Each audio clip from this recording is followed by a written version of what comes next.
Semangat pagi, saudara yang dikasihi Tuhan, berjumpa kembali dengan saya, Pendeta Daniel Agus Haryanto. Saya berharap bahwa keadaan Bapak Ibu semua ada di dalam kasih Tuhan, dikaruniai kesehatan dan berkat serta sukacita dari Tuhan. Karena itu pada pagi ini firman Tuhan yang hendak kita renungkan bersama untuk menuntun hidup kita ketika kita stay at home, agar kita boleh hidup bersama-sama dengan Tuhan. Tetapi sebelumnya, saudara, mari kita berdoa. Allah Bapa kami yang di surga, perkenankan pada pagi ini kami datang ke hadirat-Mu, kami mengucap syukur karena kasih dan kemurahan-Mu terus Kau limpahkan kepada kami setiap hari. Kami tetap ada di dalam kasih dan kesehatan dari Tuhan. Bapa yang di surga, Engkau yang disembah, Bapa Abraham, Bapa Ishak dan Bapa Yakub, leluhur Israel. Engkau juga yang kami sebut Bapa di dalam nama Tuhan Yesus, yang mengaruniakan pengampunan bagi setiap orang yang merendahkan hatinya, yang memohon ampun. Dan pada pagi ini Tuhan, kiranya pengampunan-Mu memberi kekuatan kami untuk mendengar firman-Mu yang hendak kami renungkan bersama. Biarlah saudara kami yang mendengar juga diberkati oleh karena kasih karunia-Mu. Kami serahkan pagi ini di dalam nama Tuhan Yesus. Amin. Saudara yang dikasihi Tuhan, bacaan leksionari kita hari ini diambilkan dari Injil Yohanes pasal 12 ayat 1-11. Dan ini tentu masih ada kelanjutan dengan cerita bagaimana hari Sabtu yang lalu Yesus membangkitkan Lazarus. Dan Injil Yohanes pasal 12 ayat 1-11 mengatakan demikian. Yesus diurapi di Betania. 6 hari sebelum Paskah, Yesus datang ke Betania, tempat tinggal Lazarus yang dibangkitkan Yesus dari antara orang mati. Di situ diadakan perjamuan untuk dia, dan Marta melayani dengan salah seorang yang turut makan dengan Yesus adalah Lazarus.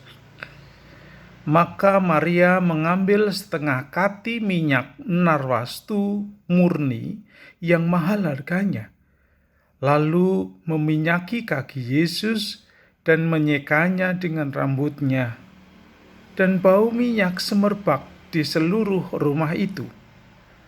Tetapi Yudas Iskariot, seorang dari murid-murid Yesus yang akan segera menyerahkan dia, berkata, "Mengapa minyak narwastu ini tidak dijual 300 dinar dan uangnya diberikan kepada orang-orang miskin?" Hal itu dikatakannya bukan karena ia memperhatikan orang miskin, melainkan karena ia adalah seorang pencuri. Ia sering mengambil uang yang disimpan dalam kas yang dipegangnya. Maka kata Yesus, "Biarkanlah dia melakukan hal ini mengingat hari penguburanku. Karena orang-orang miskin selalu ada pada kamu, tetapi aku tidak akan selalu ada pada kamu." Sampai di sini pembacaan firman Tuhan. Yang berbahagia biarlah saudara dan saya yang mendengarkan firman Tuhan, menyimpan dan melakukannya sampai Tuhan Yesus datang. Haleluya. Amin. Bapak, Ibu, dan saudara yang dikasihi Tuhan, cerita ini sangat menarik. Menarik karena apa yang dilakukan oleh Tuhan Yesus ternyata disikapi paling tidak ada 2 sikap yang boleh kita lihat Bapak Ibu Saudara. Ketika Tuhan Yesus hendak merayakan karena Lazarus sudah bangkit. Dan tadi dikatakan di ayat yang pertama, ayat 1, 6 hari sebelum Paskah. Jadi ketika itu hari raya Paskah akan dimulai seminggu sebelumnya. Nah maka Lazarus yang dulu dibangkitkan, maka itu disambut dengan sukacita. Maka ketika Yesus datang ke Betania, hendak merayakan itu, hendak menyampaikan kepada orang-orang bahwa kehidupan harus dirayakan. Kehidupan dari antara orang mati. Nah, tanggapan yang pertama Bapak Ibu Saudara, Maria melakukan sesuatu yang luar biasa.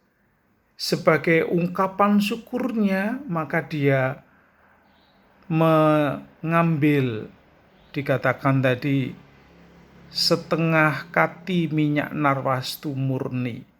Jadi kalau Bapak Ibu Saudara pernah melihat atau pernah ke Yerusalem dan mungkin pernah beli minyak narwastu, dan saya punya itu, dan memang harum sekali, dan itu cukup lama. Nah, minyak itu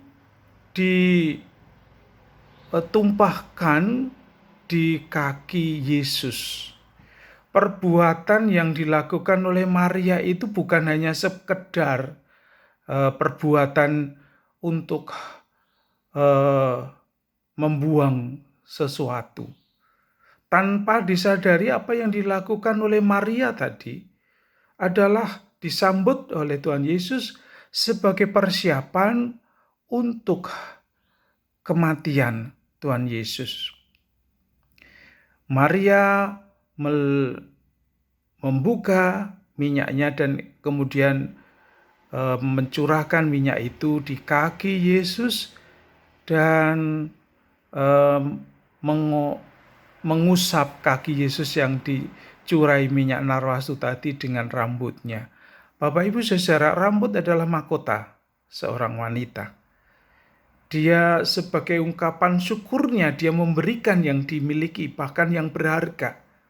Oleh karena Lazarus bangkit. Tetapi saudara yang dikasihi Tuhan, tindakan yang kosok baline atau berbeda adalah justru datang dari murid Yesus. Orang yang mengenal siapa itu Yesus. Kelihatannya memang sangat bijaksana. Apa yang dikatakan Yudas Iskariot itu sangat bijaksana dan manusiawi. Karena dia mengatakan bahwa mengapa minyak itu dibuang. Kalau itu dijual kan berarti bisa untuk menolong orang miskin. Kelihatannya sangat bijaksana, tetapi ternyata tidak disukai Tuhan Yesus. Justru Tuhan Yesus mengingatkan kepada Yudas, apa yang dilakukan itu adalah sebagai perbuatan orang yang miskin, orang yang bodoh. Dan akhirnya Yudas pun akan menerima apa yang dilakukannya, apa yang dipikirkannya. Tetapi Maria menerima bagiannya. Bapak Ibu Saudara yang dikasihi Tuhan, bagaimana dengan saudara dan saya di dalam kita menanggapi firman ini, terlebih COVID-19 masih saja belum tuntas selesai. Karena masih ada banyak orang saudara kita yang masih ODP, yang kemudian berubah menjadi PDP, dan yang PDP bisa menjadi positif untuk COVID-19, tapi juga ada yang banyak yang sudah sembuh. Nah, karena itu bagaimana sikap kita dalam situasi ini? Belajar dari Maria. Ketika Tuhan Yesus melakukan sesuatu, Dia telah memberikan darahnya untuk menyelamatkan kita. Demikian juga Maria telah melakukan yang terbaik. Tentu saudara-saudara dan saya diajak untuk juga melakukan menanggapi firman itu sama seperti Maria menanggapi firman Tuhan yang hidup. Dia memberikan seluruh hidupnya untuk orang lain, untuk persiapan penguburan Yesus.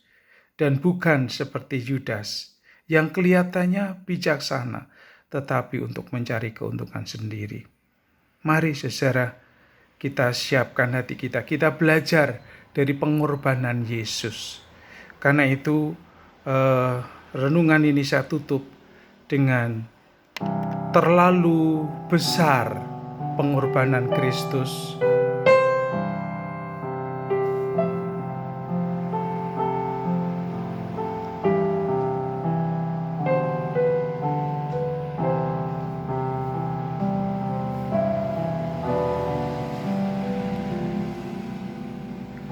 Telah kulihat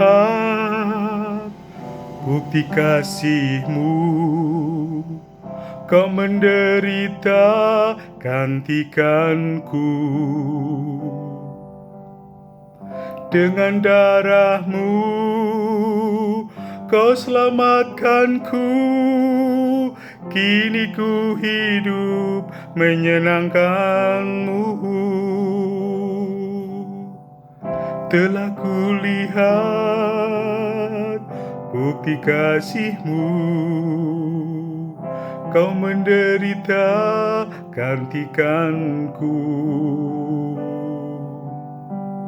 Dengan darah-Mu Kau selamatkanku. Kini ku hidup menyenangkan-Mu.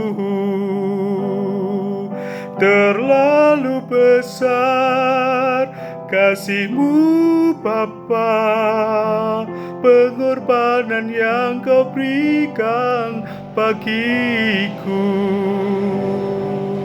Terlalu mahal darah-Mu Yesus, tercurah untuk menebus hidupku.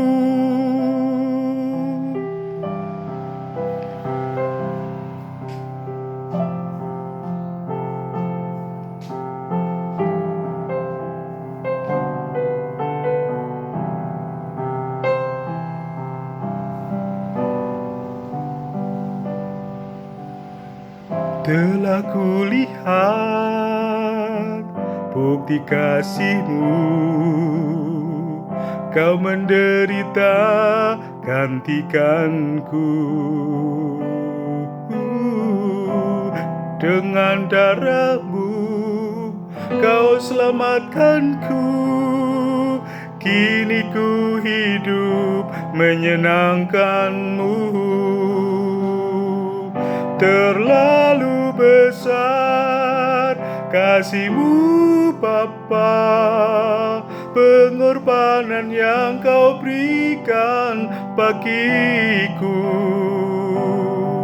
Terlalu mahal darah-Mu Yesus, tercurah untuk menebus hidupku.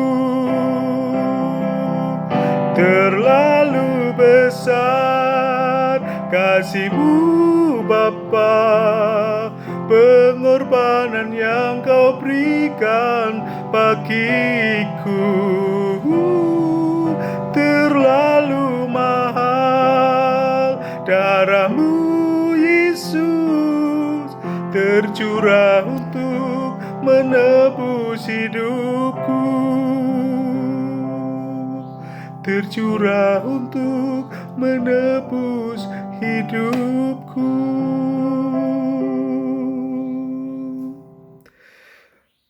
Tuhan Yesus memberkati saudara semua. Amin.